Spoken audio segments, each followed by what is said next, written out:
Hi, boys and girls. It is Mrs. Kiris, and I'm here with you to start our new unit. And guess what it's about? Can you look around? That's right. We're going to be talking about fairy tales.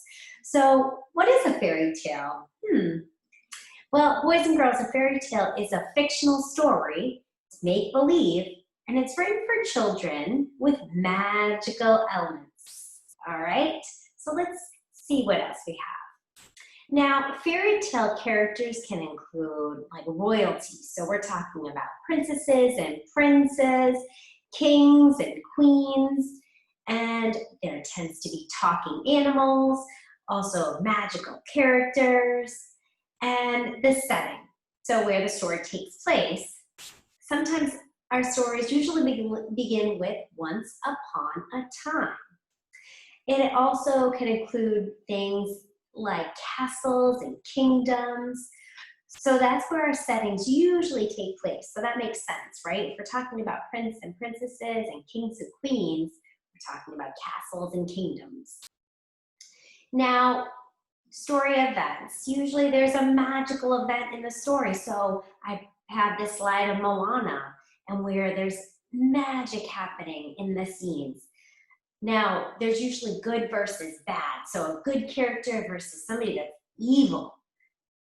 You're the good ones, don't worry. Now, we always seem to learn something from these stories. So lessons learned are also known as our moral of the story. So common themes that we see in fairy tales, like never give up, follow your dreams, and dreams can come true. All right, so today we're gonna read a fairy tale. And the story is, boys and girls, it is actually The Three Little Pigs. Now, you've probably already heard this story, so we are just going to go over this, and then tomorrow we might hear a different version of it. So here we go. The Three Little Pigs, retold by M.J. York. Illustrated, we know what illustrations are, right? They're the drawings by Laura Ferraro Close. Okay. Once upon a time, that's our setting, right? An old mother pig and her happy family fell into misfortune. And so she sent her 3 little pigs out in the world to make their own way. That means they had to do their own thing. They had to go survive on their own. The first little pig went out into the world. He soon settled down and built himself a little house of straw. Before long, a big, bad wolf came along and saw the little house of straw. He looked in the window and saw the first little pig inside. The big bad wolf knocked on the door and called, little pig, let me in." The first little pig cried, "Not by the hair of my chinny chin chin." "Then I'll huff and I'll puff and I'll blow your house in," growled the big bad wolf.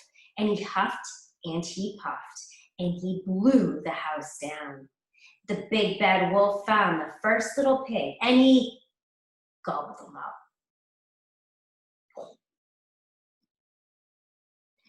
The second little pig went out into the world and he soon settled down and built himself a little house of sticks. Before long, the big bad wolf came along and saw the little house of sticks. He looked in the window and saw the little pig inside. The big bad wolf knocked on the door and called, little pig, let me in." The second pig cried, "Not by the hair of my chinny chin chin." "Then I'll huff and I'll puff and I'll blow your house in," growled the big bad wolf. And he huffed and he puffed and he blew the house down. He found the second little pig and he gobbled him up. The third little pig went out into the world. He soon settled down and built himself a little house of bricks. Before long, the big bad wolf came along and saw the little house of bricks. He looked in the window and saw the third little pig inside. The big bad wolf knocked on the door and called, little pig, let me in."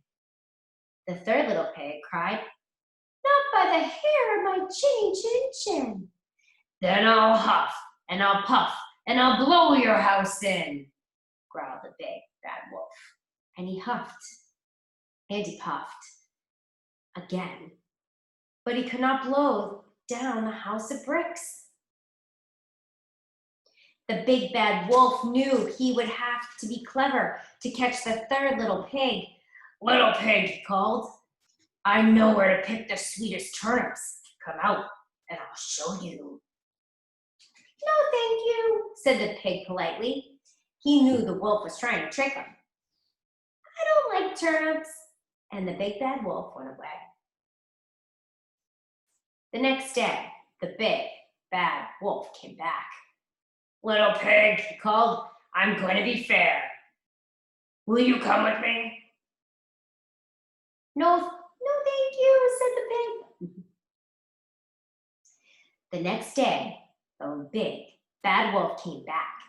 Little pig, he called, I'm going to go to the fair. Will you come with me? No, thank you, said the pig. I have no money for the fair.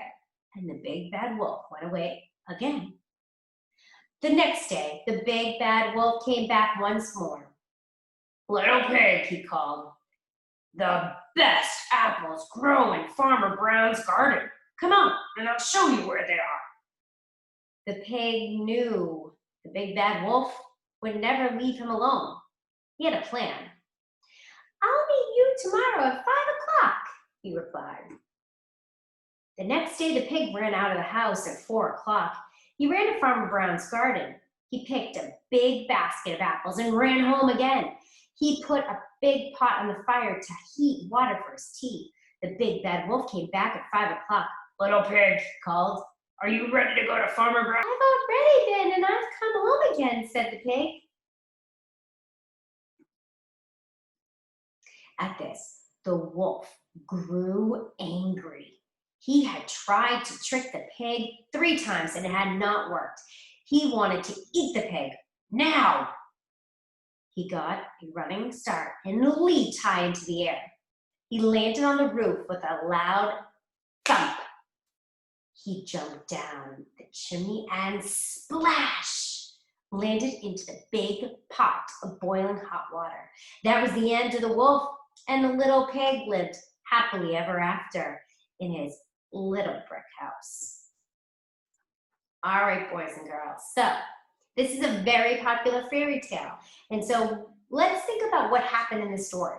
What happened in the beginning of the story? What happened in the middle?